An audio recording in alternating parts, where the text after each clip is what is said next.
욥기 강의 16번째 강의 욥기 19장을 들어가겠습니다. 욥의 두 번째 빌닷에 대한 두 번째 대답입니다.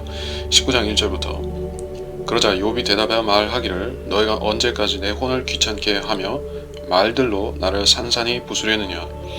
너희가 10번이나 나를 꾸짖었도다.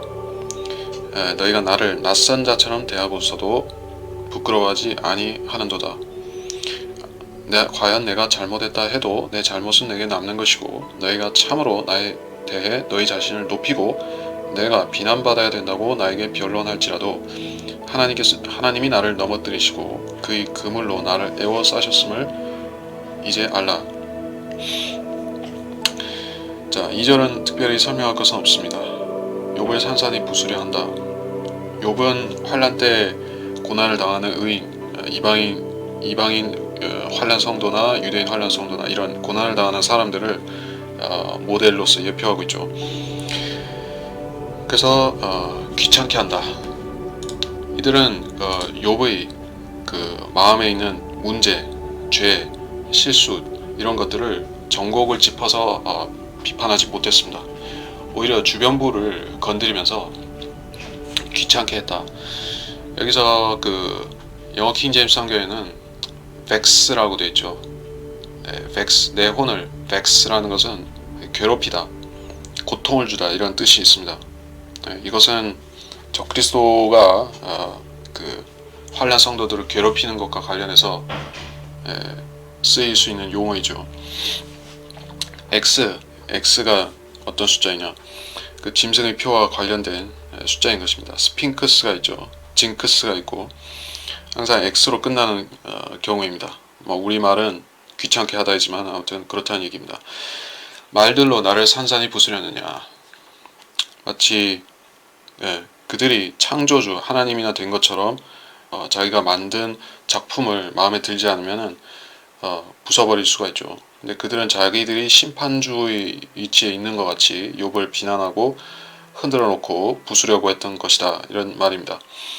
그러면서 3절에서 중요한 한 번의 언급이 나오는데 너희가 10번이나 꾸짖었도다. 그 10번의 꾸짖음이 어디에서 발견되는가?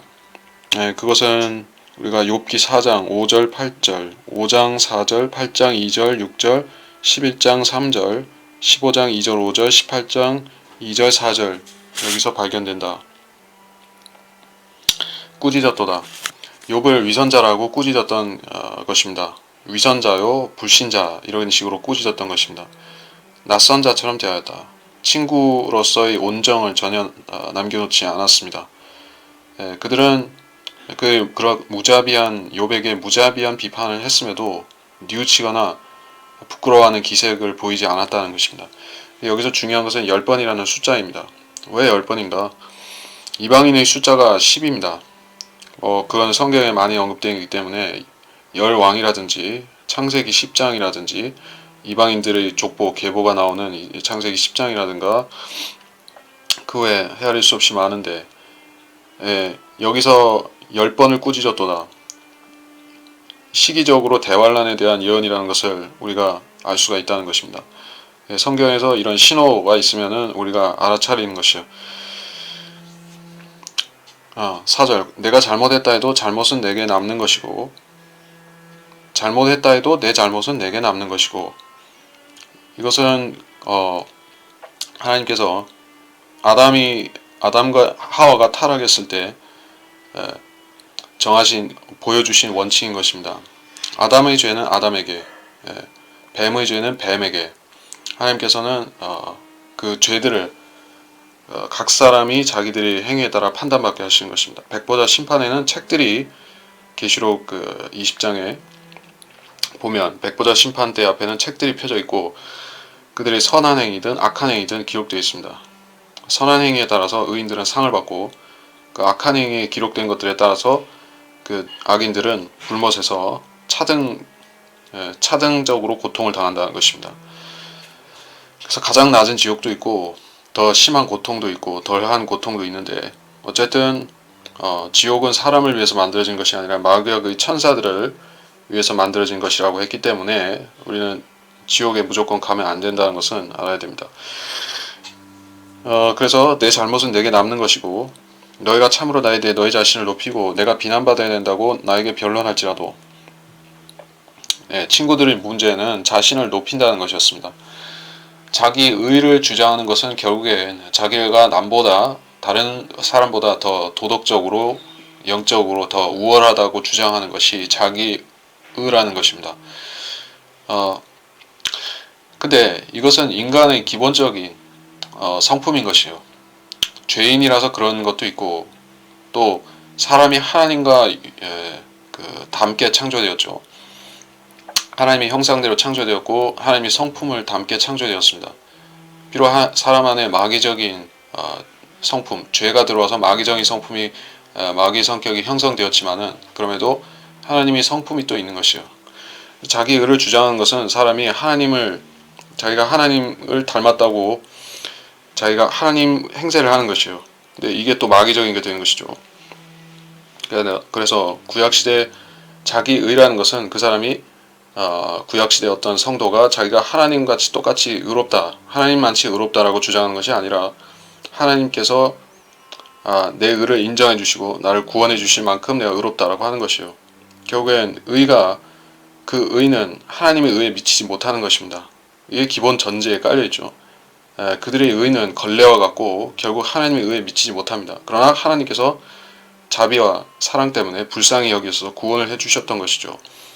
그리고 그들의 불완전한 걸레와 같은 의는 예수 그리스도의 의로 말미암아서 이후에 완전케 하신 것입니다.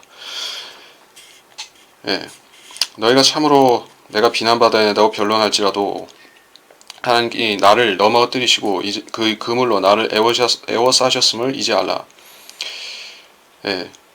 성도를 하나님께서 그물로 에워싸고 넘어뜨리신다. 그러니까 모든 시대에 모든 고난받는 의인들은 이런 고백을 할 수 있습니다. 왜냐면은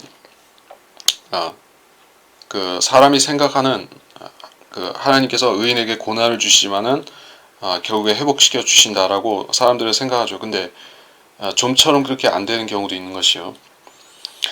어떤 경우를 들 수 있냐면은 로마 제국 카톨릭이 아니라 로마 제국 때의 그 박해가 있죠. 한 10년쯤 박해가 하다가 끝났으면은 좋았겠죠. 근데 10년, 20년, 50년이 아니라 100년, 200년 되어가면서 사람들은 지친 것이요. 그 사람들은 이제 하나님께서 그리스도인들을 골탕 먹이신다. 고의로 고통을 주시고 내버려 두시고 이런 식으로 체념하는 경우도 있는 것이요. 물론 신실하게 견디는 사람도 있고 체념해서 세상과 타협해버리고 그런 세상 교회, 캐톨릭 교회를 만들며 거기에 들어간 사람도 그렇게 해서 나오는 것입니다. 그래서 많은 사람들이 고난을 통해서 연단되고 욥처럼 금처럼 욥의 경우와 같이 금처럼 되어서 나오는 그런 신실한 성도도 있고 어떤 사람은 고난을 겪으면서 타락하는 사람도 있는 것입니다. 욥은 금처럼 단련이 되고 있습니다. 7절 보라 내가 잘못되었다고 부르짖으나 응답받지 못하고 내가 크게 부르짖어도 심판이 없도다. 잘못되었다 부르짖으나 응답받지 못하고 이것은 그리스도께서 십자가에서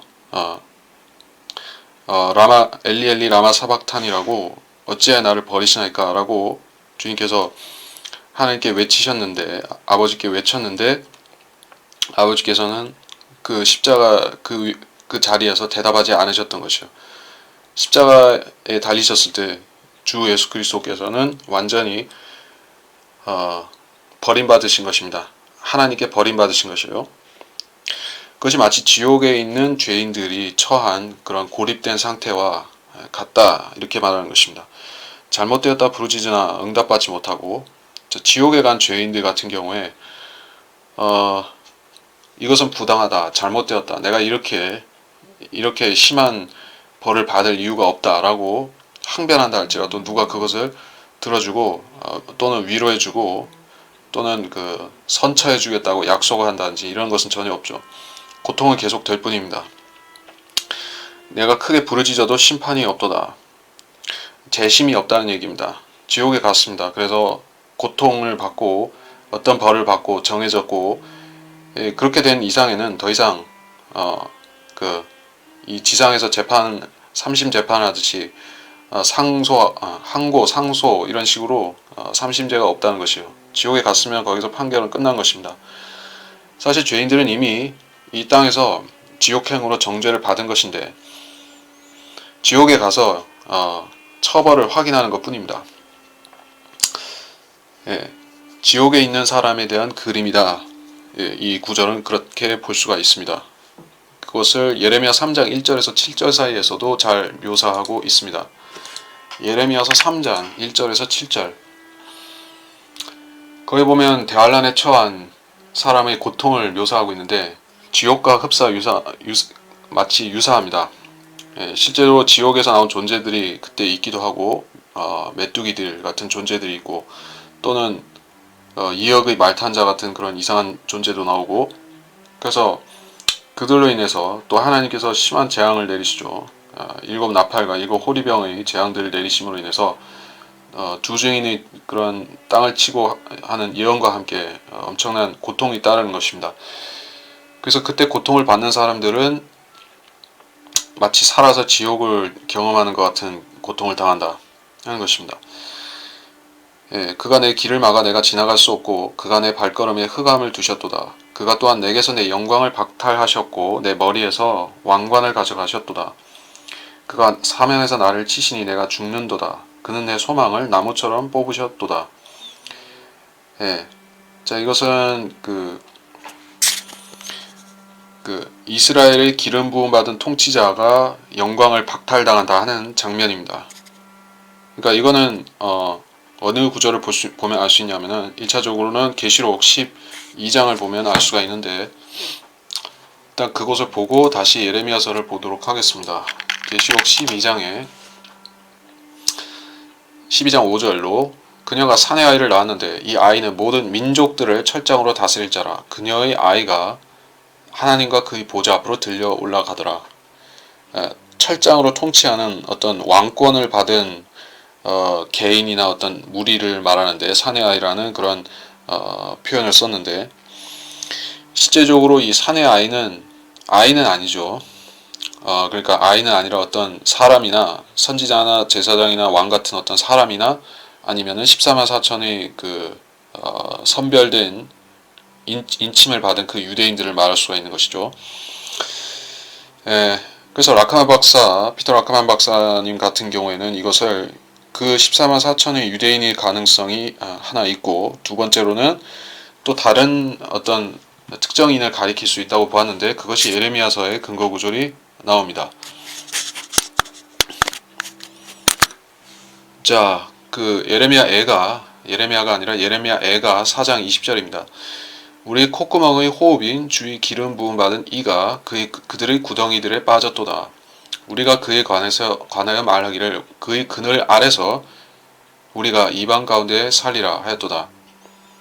자, 이게 천년왕국 때 예수 그리스도가 이스라엘을 통치하는 그 통치자로서의 기름 부음 받은 이라고 하면은 이런 표현을 안 썼겠죠. 이방 가운데 살리라. 이것은 이방 가운데서 그 사방에 치이면서 이렇게 위협받으면서 이런 의미가 있을 것입니다. 근데 지금 이스라엘이 독립되었지만은 아직 이방의 위협으로부터 안전하지 못한 지금의 상태를 말할 수가 있겠죠. 그러면 지금의 무슨 네타냐후니 뭐 이런 이스라엘 통치자가 주의 기름 부음 받은 자냐 하면 그건 아니고, 왜냐하면은 지금 이스라엘에는 그 왕을 세워서 통치하는 게 아니라 총리가 있고 대통령 주로 총리제로 되어 있죠. 그래서 그 총리가 있고 국회가 있고, 이것은 왕을 세운 거하고 틀리죠. 그래서 그들은 주의 기름 부음 받은 이라고 말할 수는 없는 것이고, 대환란 때 어떻게 되냐? 대환란 때 전 3년 반에 이스라엘이 성전을 세우죠.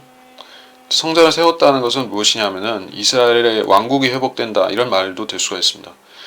실질적으로 그 성전이 세워지기 전에도 다윗 왕국이 세워졌었지만은 그 이스라엘의 왕국이 튼튼하게 온전히 확고하게 된 것은 솔로몬 때 그 성전을 세우면서 그때부터였습니다. 그리고 와서 왕조 시대, 남왕국 시대가 이어지다가 성전이 파괴되면서 왕국이 끊어진 것이요. 성전이 다시 재건되었지만은 왕은 없었던 것입니다. 그래서 대환란 때가 되면 성전이 세워지고 이스라엘 사람들이 자기들을 왕국으로 되돌려 놓을지도 모르는 것이요. 그러면 그 기름 부음 받은 자가 사내아일 수 있는 가능성이 계시록 12장의 그 사내아일 가능성이 다소 있다 이렇게 보는 것입니다. 이게 무슨 얘기를 하다가 여기까지 왔냐 하면은 결국에 왕관을 가져가셨고 영광을 박탈하셨고 이거를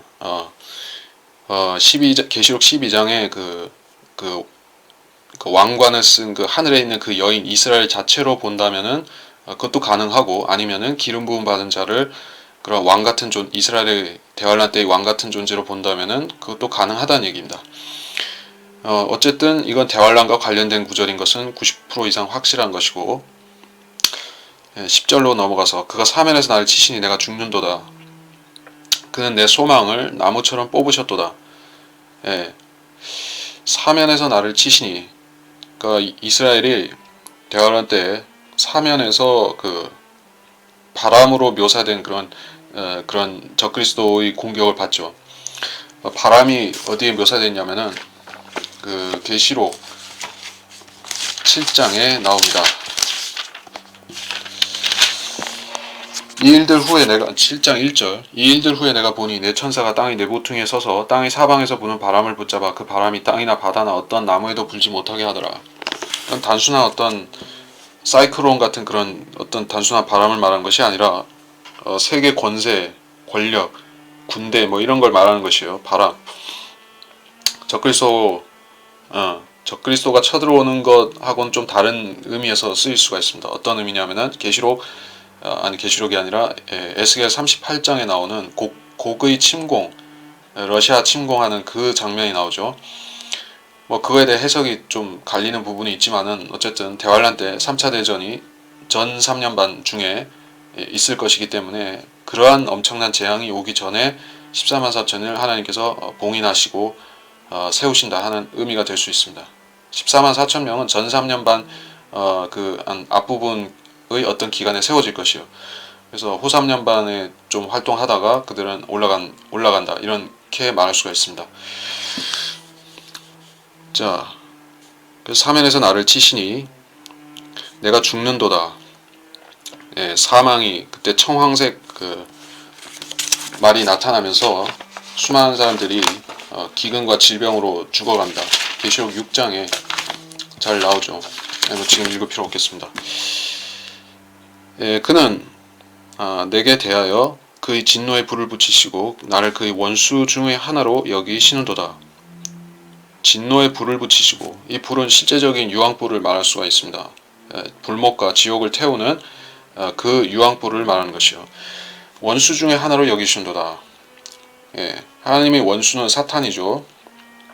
근데 지옥은 원래 사람을 위해서 창조한 곳이 형벌을 주는 사람을 위해 주는 고통 주는 장소로 만든 것이 아니지만은 사람이 마귀의 죄에 동참하면은 사람도 지옥에 가서 고통을 당한다 하는 것입니다. 그래서 원수 중에 하나가 되는 것입니다. 지옥에 있는 자들은 단순히 하나님께 죄 짓고 하나님께 좀 잘못해서 거기 간 것이 아니라 하나님께서 그들을 아주 심각하게 원수로 다루시는 것입니다. 철천지 원수라는 말이 있죠. 그런 식으로 지옥에 간 사람들은 하나님이 철천지 원수가 돼서 가는 것이에요. 그냥 단순히 하나님께 조금 미워하셔서 간 것이 아니라 그러한 상황이다. 12절 그의 군대가 함께 와서 나를 대적하여 그들이 길을 조성하고 나의 장막을 둘러 진을 쳤도다. 여기 그의 군대가 나를 대적한다. 이거는 의미가 선명하죠. 여러 군대가 이스라엘을 에워쌌었지만은 고대에서부터 현대에 이르기까지 많은 사건들이 있었지만은 2억의 군대가 와서 진을 치고 에워싸는 그 스가랴서에서 예루살렘이 떨리는 잔이 된다라고 말씀하셨던 그 장면처럼 온 세상 군대가 다 와서 유엔 군대가 에워싸는 장면은 대환란 끝에 있을 것이요. 그들이 길을 조성하고 나의 장막을 둘러 진을 쳤도다. 물론 이것은 천년왕국 끝에 있을 그 반란에도 적용될 수 있는 말이지만 1차적으로는 아마겟돈 때에 적용이 되는 부분입니다. 13절에 그가 나의 형제들로 내게서 멀리 있게 하셨으며 나의 아는 사람들은 참으로 나를 반목하는도다. 나의 형제들로 멀리 있게 하셨으며, 이제 이게 무슨 말일까요? 물론 그 욥 자신의 형제들이 있었을 것입니다. 욥이 고아나 또 독자로 고아로 살았거나 독자라는 얘기는 없습니다. 당시에 그 고대 사람들은 자식을 많이 낳았죠. 대가족이었습니다. 욥도 아마 형제나 자매들이 있었을 것입니다. 근데 욥기 자체에는 그런 설명이 없죠.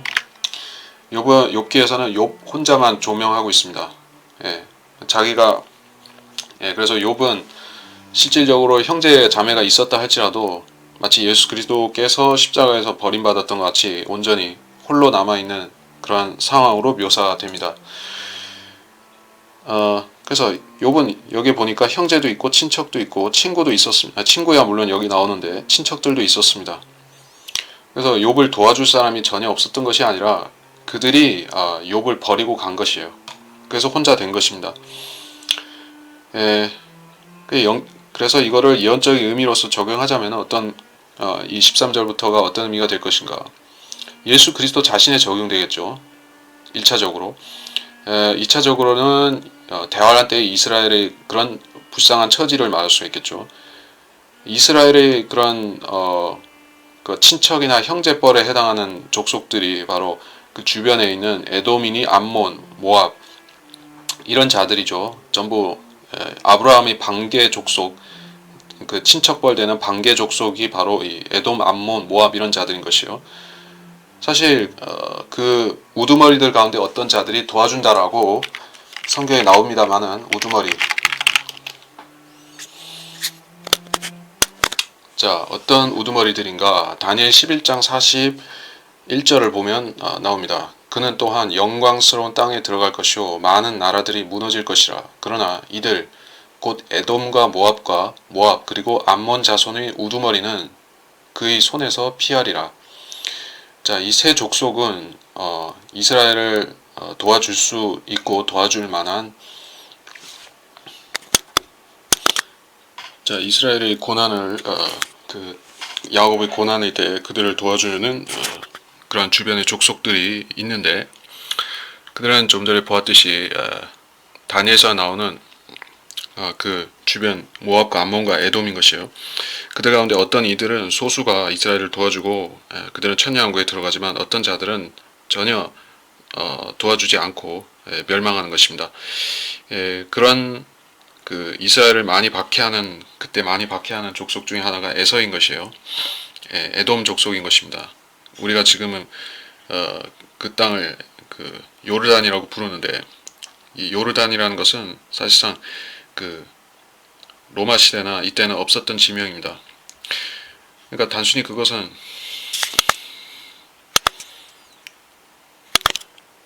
우리가 이상에서 살펴본 바와 같이 다니엘서에서도 이스라엘 박해하는 주변 이방인 족속들이 있을 것이고 이스라엘을 선대하는 이방인들이 또 있을 것입니다. 구체적으로 말하자면은 이 부분에 대해서 더 자세하게 다루는 복음서 25장, 마태복음 25장이 있는데, 여기에 열처녀의 비유가, 그렇죠, 열처녀의 비유가 나오는 것과 함께 그 뒤에 양과 염소의 그런 심판이 나옵니다. 그래서 이 유대인들이 엄청난 박해를 당할 때, 물론 그들이 전 세계에 흩어지어서 고난도 당하겠지만은 실질적으로 유대인들이 많이 흩어져서 고난당하는 곳이 그 근처에 뭐 요르단이라든지 시리아, 레바논, 또 이집트 이런 곳에 두루 흩어지겠죠. 주변 나라들 말하는 것이요. 또 피난처도 요르단에 있는 그 페트라 지역에 유대인들이 일부 가서 숨을 것입니다. 그러니까 어쨌든 유대인들은 그 주변부 나라들에 흩어져서 고통을 당하는 것이요. 거기서 유대인들을 박해하는 악한 자들이 있는데 그들은 여기서 염소가 되어서 주님께서 그들을 불못에 보내버리시는 것입니다. 그리고 어떤 자들은 유대인들을 잘 해줬기 때문에 그들은 천년왕국에 들어간 축복을 받는다 하는 것입니다. 근데 왜 에돔 땅은 완전히 불못이 되는 이유가 무엇이냐면은 여기에 좀 전에 봤듯이 그 우두머리 구절을 우리가 좀 전에 봤었죠. 자, 다니엘서 11장 41절 다시 말하자면은 여기에서 에돔과 모압, 암몬 자손의 우두머리는 피한다라고 했습니다. 여기에 그 백성들에 대해서는 얘기가 없습니다. 예, 우두머리들, 왕들, 귀족들, 통치자 이런 자들은 일부 피한다라고 했습니다. 적그리스도의 손에서 여기서 피한다는 얘기인데, 다시 말해서 적그리스도가 그 백성들을 싹 죽여버린다는 얘기입니다.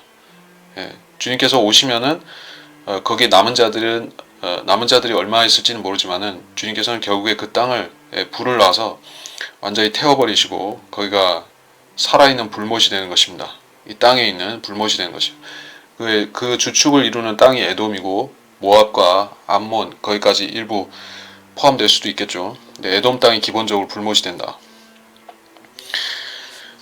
자, 그래서 16절을 보면 내 종을 불렀더니 대답하지 아니했고 내가 그에게 내 입으로 애원하였도다. 15절 여종들은 나를 타국인같이 여겼고 그들 앞에 외국인이 되었고 또 내 종을 불렀더니 대답도 아니하였으며 내가 그에게 내 입으로 애원하였도다.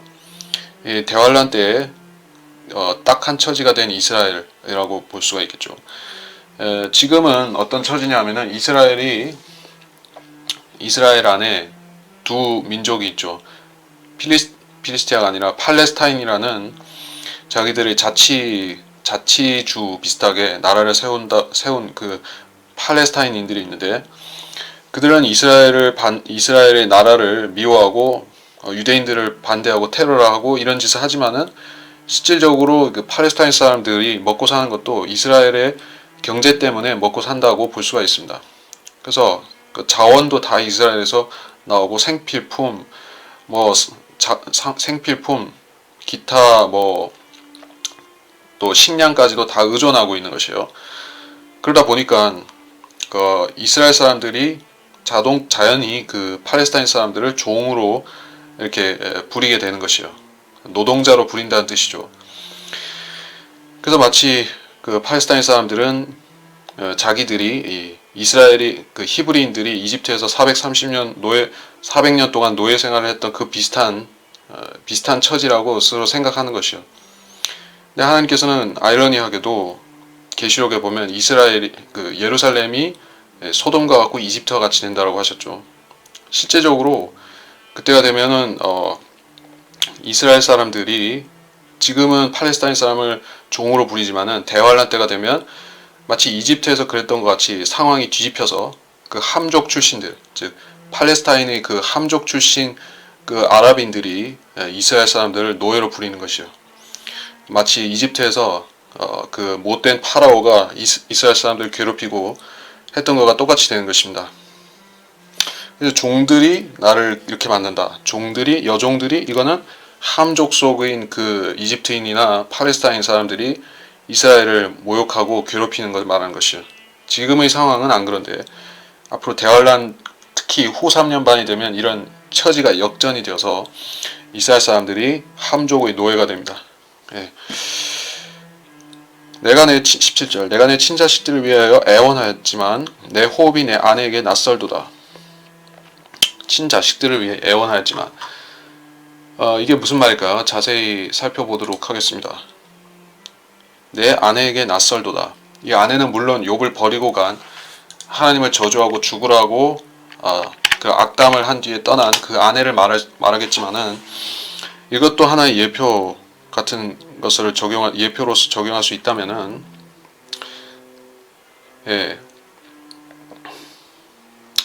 욥의 친자식들, 그의 자녀들은 이미 죽었습니다. 죽은 상태에서 자녀들을 이미 떠나보낸 상태에서 아내가 욥에게 이혼 선언을 하고 갔죠. 그래서 여기서 위하여 애원하였지만 이게 무슨 말일까요? 이게 약간 그 난해한 부분이 있고, 그래서 이걸 해석해야지 우리가 이걸 예표적으로 풀 수가 있습니다. 그 욥의 자녀들이 나중에 부활하는 것은 이 끝장에 가면은 42장에 가면은 자녀들이 다시 살아납니다. 자녀를 또 10명을 낳은 것이 절대로 아닙니다. 부활하는 것이에요. 그래서 그 친자식들을 위해 애원하였다는 것이 부활과 상관이 있는 부활과 상관이 있는 개념일 것인가? 근데 문제는 욥은 그러한 자기 결말이, 자기 인생의 결말이 자녀들이 부활해서 돌려받고 다시 번성하고 이런 걸 모르죠 아직. 그래서 그런 의미에서 애원했다는 것은 아닐 것이고, 그 우리가 일단 영어 킹제임스 성경을 참고해서 비슷한 표현을 찾아보도록 하겠습니다. 여기서 애원하다라는 것을 영어로 entreated라고 되어 있습니다. 6절에 16절에서도 내 입으로 애원하였도다 이거 같은 말이고,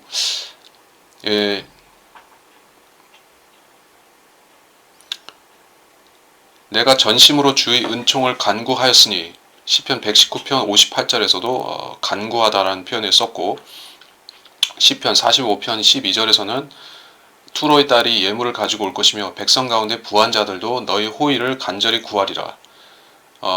그 이스라엘이 천년왕국 때 번영하게 되면 이방인들이 와서 유대인을 붙잡고 하나님을 만나게 해달라고, 즉 예루살렘에 계신 예수 그리스도 통치자를 만나게 해달라고 그렇게 애원하는 모습, 거기에 쓰인 표현인 것이요. 친자식들을 위해 애원하였지만, 그러니까 이 욥의 아내가 욥을 떠나서 결국엔 어떻게 됐냐면은 자기 자식들을 다시 못 보게 됐습니다. 그러니까 이생의 관점에서도 못 보게 되었고, 그 부활해서 다시 행복하게 사는 모습을 가서 볼 수가 없게 되었고, 그 부활 이후에, 그러니까 이생의 관점에서 그렇고 영혼의 관점에서도 볼 수가 없게 되었습니다. 왜냐하면 아마 분명히 욥의 아내는 그렇게 하고 떠나서 하나님을 버렸을 것입니다. 지옥에 갔겠죠. 영원히 분리가 된 것입니다. 그래서 내 친자식들을 위해 애원했다는 것은 결국 그런 의미가 될 것 같습니다. 이 욥은 자기 자녀들을 돌려받을 것을 알았습니다. 비록 욥이 마치 마르다처럼 마지막 날에 그가 살아날 것을 믿나이다 이런 식으로 마지막 날이라는 개념을 갖고 있었겠지만, 어쨌든 자식들을 돌려받는다는 것 자체는 믿었던 것이에요. 근데 욥의 아내는 그런 믿음을 저버리고 가버린 것입니다. 자기 가정이 영원히 회복될 수 없다고 생각하고 욥을 떠난 것이요. 욥은 그러지 말고 우리 가족은 다시 하나님께서 결합시켜 주실 것이니 믿어라 했는데 그걸 믿지 않고 갔다는 뜻입니다. 그래서 욥은 마치 자기 아내에게 타국인처럼 되고 말았습니다. 그래서 이 아내는 어떤 사람인지 우리가 대충 알 수 있겠죠.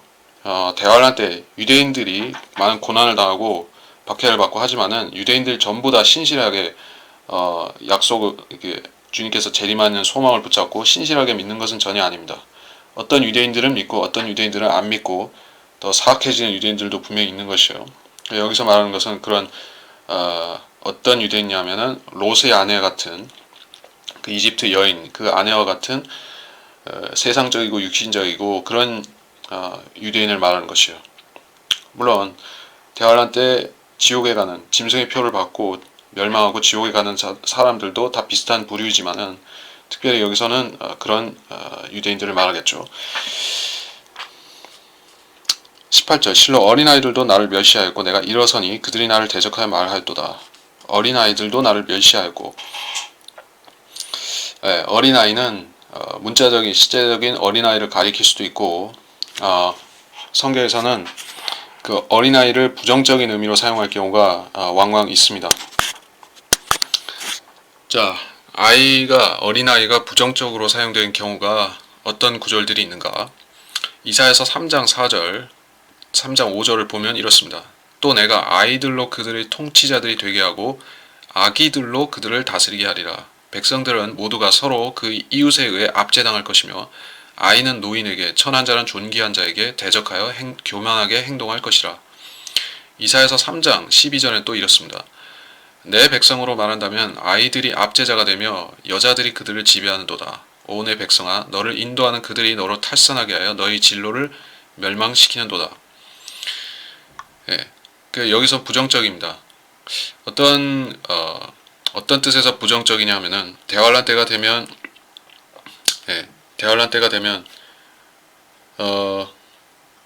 그때 먼저 죽임 당하는 사람들이 그 에스겔서에 보게 되면은 성전에서 하나님께서 먼저 치기 시작하시죠.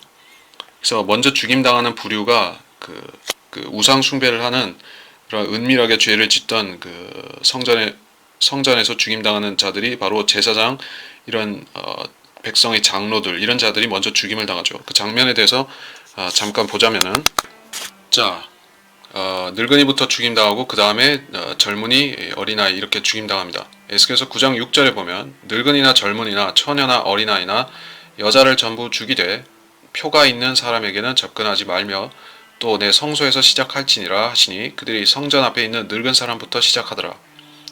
이게 대환란 때에 멸망에 가증한 것이 세워지면서 적그리스도가 그 이스라엘에 출몰 해서 사람들을 유대인들을 다 죽이기 시작하는데 젊은 사람이 아니라 늙은 사람들부터 먼저 죽인다라고 되어 있습니다. 말하자면은 빨리 도망칠 수 없는 사람들이 말한 것이죠. 또 그때 피난하는 일이 있으리니 이 마태복음 24장에서도 아이벤 자와 젖먹인 자에게 화가 있다고 했습니다. 그러니까 여기서 어린아이라고 할 때는 여기 본문에서 어린아이들이 멸시한다고 할 때 그 어린아이들은 말하자면 이 벨리알의 자식들이라고 그 엘리사에게 대머리라고 욕했던 그런 버르장머리 없는 벨리알의 자식들이 있었죠. 말하자면 한 10대 중반 뭐 이런 청소년을 말하는 것이요. 그러니까 완전히 갓난 애기나 이런 그 걸음마하는 그런 어린아이를 말하는 것이 아니라 10대 청소년들이 이렇게 천방지축으로 날뛴다는 것입니다. 뭐 시대 풍조하고 연관시켜 보더라도 흥미로운 점은 이 시대에 점점 그 나라들마다 그렇고 우리나라도 그런 움직임이 있고 선거 투표 연령을 그 20대에서 10대로 내리려고 자꾸 그러죠. 고등학생들까지 투표 연령을 내리고 그렇게 하는 이유가 뭘까요? 이 민중민주주의라고 하는 그런 공산주의 그런 그 집단주의를 세우기 위해서는 그 홍위병을 만들어야 되는 것이요. 그래서 캄보디아에는 크메르 루즈가 있었죠. 거기에는 그 소년들을 앞장세워 가지고 대량 학살을 저지르고 이런 일을 수시로 자행했었던 것입니다. 그 대환란 때가 되면은 또 가장 세뇌가 쉽고 잘 선동되는 부류가 역시 청소년들인 것이에요. 그래서 마귀는 그 아이들을 앞세워 가지고 아주 잔혹한 짓을 저지를 것입니다.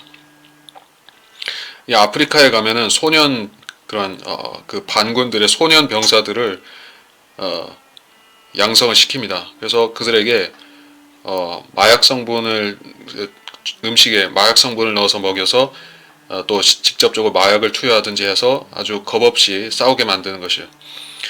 뭐 영화 같은 거에 많이 나와 있는데 일부 나와 있는데 보면은 어른들이 상상도 못할 만큼 잔인한 짓을 많이 하는 것입니다.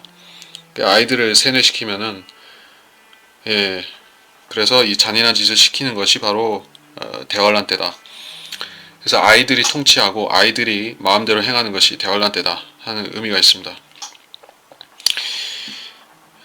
나의 모든 19절 나의 모든 가까운 친구들이 나를 싫어하였으며 내가 사랑한 자들이 내게서 돌아섰도다. 내가 사랑한 자들은 하나님이 아니란 얘기죠. 결국에 하나님 대신에 사랑하는 자들, 하나님 대신에 의지하고 신뢰하던 그런 자들을 말하는 것이요. 이스라엘이 지금 의존하는 것이 바로 하나님 대신에 의존하는 것이 바로 그 미국이죠.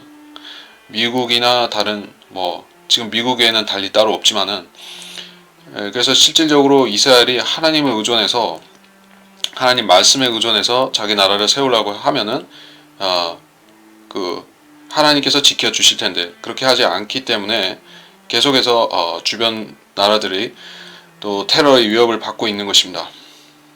그래서 이스라엘이 완전히 하나님을 신뢰하게 되면 환난 끝에 그들이 회개하고 완전히 주 예수 그리스도를 신뢰하면 그때는 하나님께서 그들에게 1000년 동안의 안식을 주실 것입니다.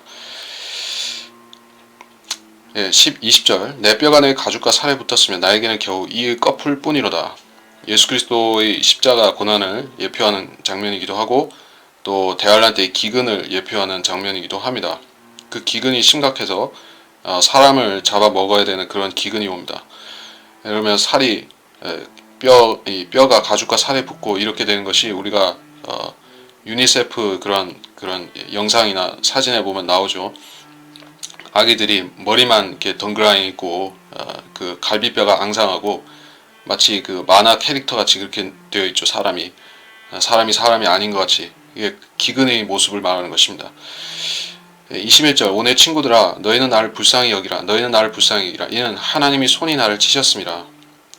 이게 19장 21절이 9절이 유대인들이 자기들이 독백을 하나님께 고난당하는 유대인들이 하는 그 독백이라는 것을 알 필요가 있습니다. 이방인들이 개인적으로 예수 믿는 사람들이든지 아닌 사람이든지 하나님께서 하나님이 손이 나를 치셨다라고 말할 수는 있겠지만은 여기서는 그 민족 자체를 하나님께서 적대하시고 치셨다는 것이에요. 하나님께서 어떤 이방인 개인적인 이방인 악인을 치시거나 적대하시기는 하지만은 하나님께서 어떤 민족을 통틀어서 가령 한국 사람이라든지 일본 사람이나 독일 사람을 통틀어서 하나님께서 증오하시고 저주를 내리시고 이런 법은 없죠. 이 시대에 그렇게 되지도 않고 그냥 하나님이 일반적인 자비는 구원받지 않은 모든 이방인들에게까지 다 있는데 유대인들은 유독 단순히 구원 안 받은 사람들한테 하나님께서 노하시는 정도가 아니라 엄청난 민족적인 진노를 받고 있는 것이요. 이방인과 달리 특별한 진노를 받고 있는 것입니다. 그래서 나를 불쌍히 여기라고 말하는 것은 그러한 어마어마한 진노 아래에 있는 상태를 말하는 것이요. 하나님이 손이 나를 치셨습니다. 한두 번 치고 끝난 것이 아니죠. AD 70년에 한 번 치고 더 이상 안 친 것이 아닙니다. 10번, 20번 이상 계속 치신 것이에요. 암흑시대에도 치셨고 종교개혁 때도 치셨고 그리고 19세기, 20세기에도 엄청나게 치셨던 것입니다. 물론 지금도 조금씩 하나님께서 매질을 하시고 앞으로 대환란 때가 되면 어마어마한 매질이 또 기다리고 있는 것입니다. 이것이 유대인의 실상입니다. 하나님이 손이 나를 치셨습니다. 이스라엘은 BC 606년부터 몇 세기예요? 26세기죠. 26세기 동안에 어마어마한 고통을 당해오고 있습니다. 이런 고통을 당하는 이스라엘을 이방인들이 해석하는 관점이 몇 가지 있습니다. 유대인들은 더 이상 선택받은 민족이 아니다. 왜냐하면 하나님께서 자신이 선택하신 민족을 이렇게 악하게 대우하실 리가 없지 않느냐. 아무리 그들이 그 카나안 땅에 들어가서 우산 숭배를 많이 저질렀고 또 예수 그리스도를 십자가에 넘겨주고 이런 악한 일을 하게 했다기로서니 하나님께서 이렇게까지 하시겠느냐 하는 것이 사람들의 인지상정격으로 하는 생각이 그렇습니다.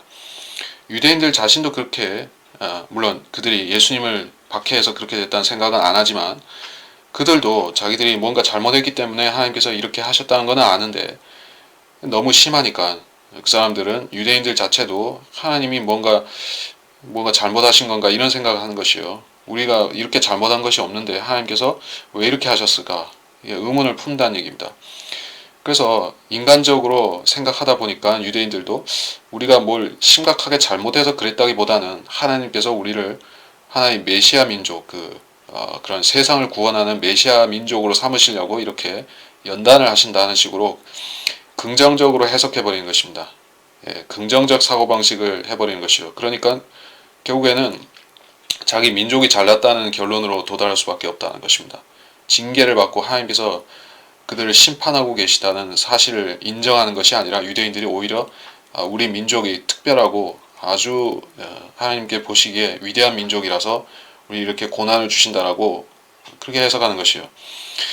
그러면 그 사람들이 예수 그리스도를 영접하기가 더 어려워지는 것이죠.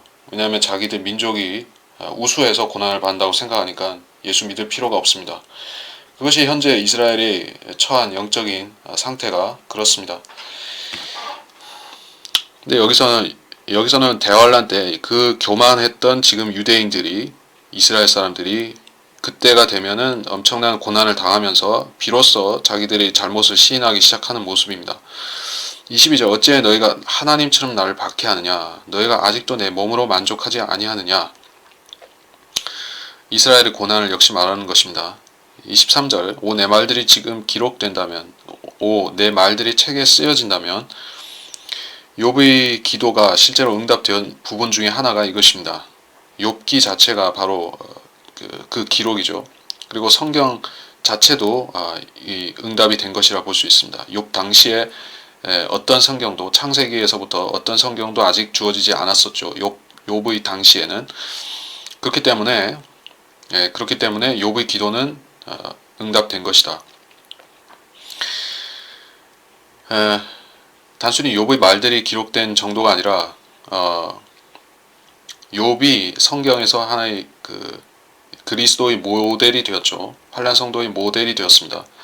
고난 당하는 그리스도인의 모델이 되었습니다.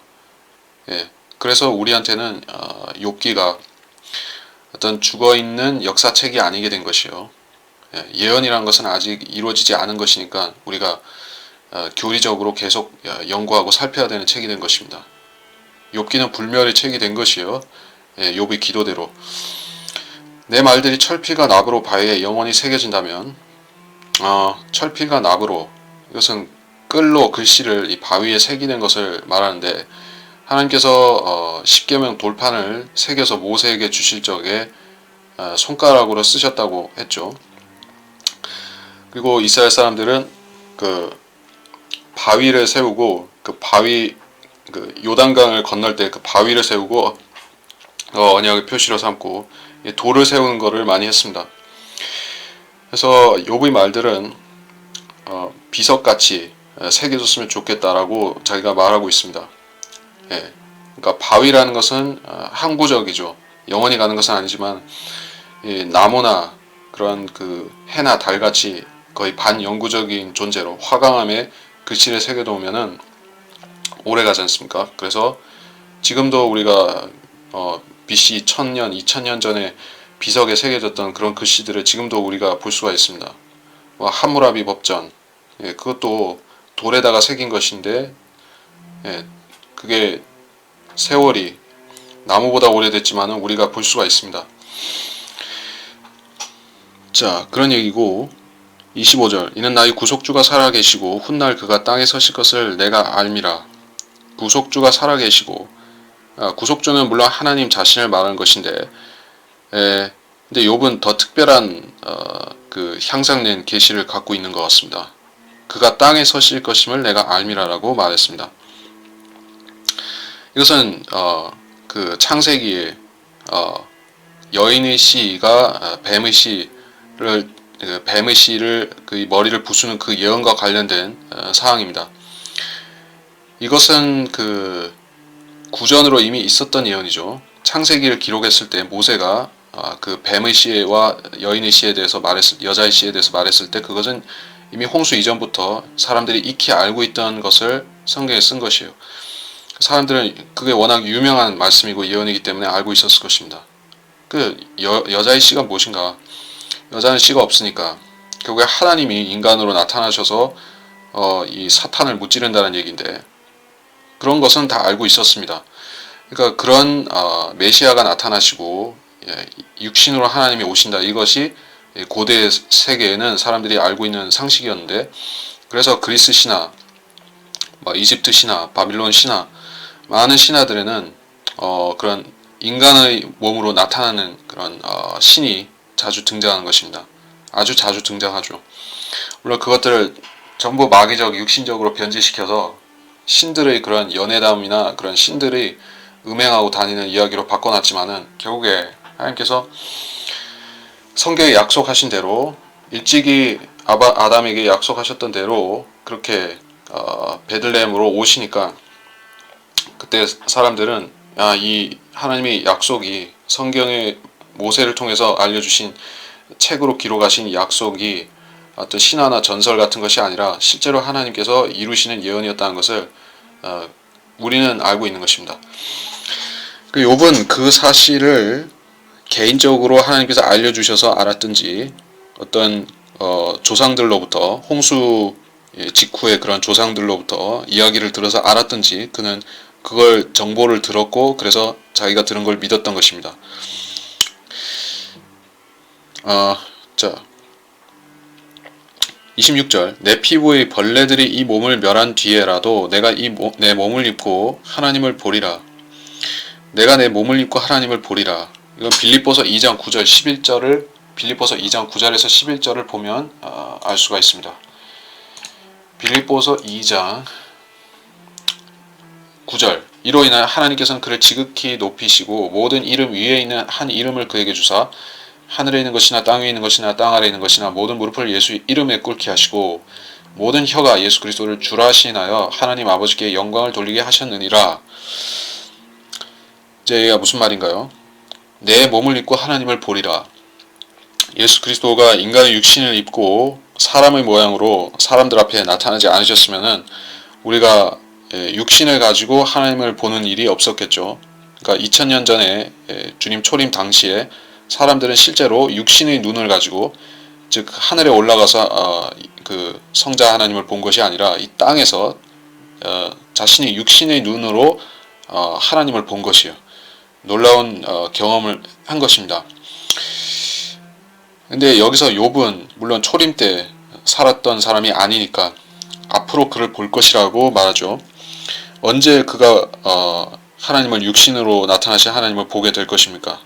주님이 이 땅에 재림하시고 천년왕국을 세우시면 그게 구약 성도들 욥을 포함해서 모든 구약 시대의 성도들까지 들어가겠죠. 거기서 살 것입니다. 그러면 그들은 거기서 육신의 눈으로 하나님을 보는 것입니다. 그러니까 이 땅의 흙의 육신의 눈으로 하나님을 본다. 우리는 물론 그들과는 다르게 영적인 몸, 천사의 몸, 예수 그리스도와 같은 몸을 입고 예수님을 보죠. 이것과 저것과 좀 다릅니다. 그러니까 육신의 눈을 가지고 본다라고 욥은 말하고 있습니다. 다른 사람이 아닌 내 눈으로라고 했습니다. 내 눈으로, 나 자신의 몸으로, 나와 똑같은 몸으로 내가 부활한다. 이렇게 말하고 있어요. 그러니까 신약 그리스도인들이 이런 예수 그리스도와 같은 천사의 몸으로 부활한다는 지식은 예수님이 신약에 와서 알려주신 지식이고 구약시대 사람들은 전부 다 자기가 남자면 남자고 여자면 여자고 이런 식으로 자기 몸으로 부활한다고 생각하고 있었습니다.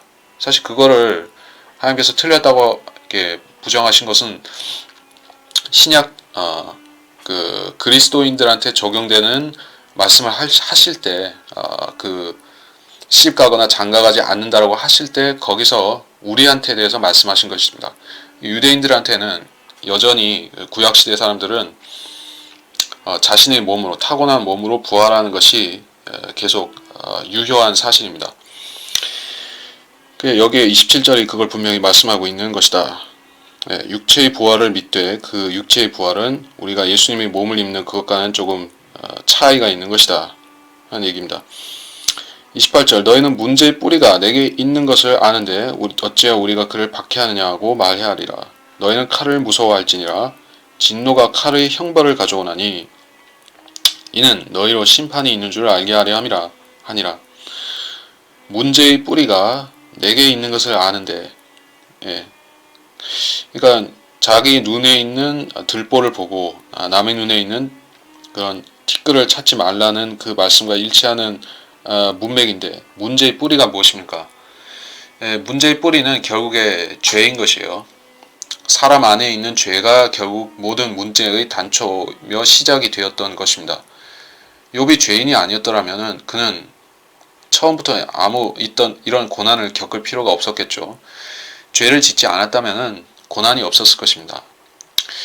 물론 한 가지 예외가 되는 인류 역사에서 예외가 되는 사례는 죄가 전혀 없으신 분이 주 예수 그리스도가 이 땅에서 죄인들이 당하는 고난을 당했다는 것이 유일한 한 예일 것입니다. 죄가 없는 사람이 죄인들이 고난을 당한 유일한 사례. 그러나 다른 기타 모든 사람들은